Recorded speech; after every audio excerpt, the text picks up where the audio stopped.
Hello বন্ধুরা, আমরা সবাই মিলে চলে এলাম বালুঘাটের। আমার এই ননদের মেয়ের আজকে 7 মাসের সাত রয়েছে, তো এরা সাজুগুজু করছে। আর চলো ভাগ্নির শ্বশুরবাড়িতে পাশেই রয়েছে, বেশি দূর না, তো এই তো ভাগ্নির শ্বশুরবাড়িতে চলে এলাম।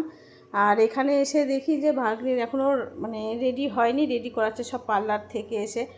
আর সাজুগুজু কমপ্লিট হয়ে গেছে, এই যে ওর ফাইনাল লুকটা। এদিকে থালা সাজানোর সব প্রস্তুতি নিচ্ছে, আর বেলাটাও হয়ে গেছে 12টার মধ্যে। এদের কিন্তু আগেই পায়েস খাওয়ানো হয়ে গেছে 12টার আগেই, আর এখন ভাত খাওয়াবে। এক এক জায়গায় এক একটা নিয়ম, তো লোকজন সবাই চলে এসেছে অনেকেই। আর সবচেয়ে ভালো আমি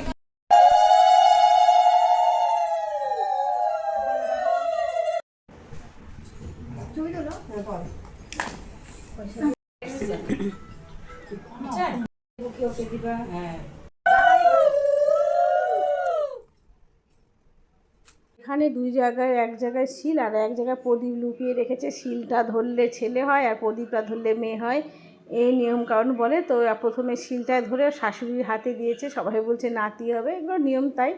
আর 7 মাসে 7টা ফল ওর পোছোর মধ্যে দিয়ে দিচ্ছে।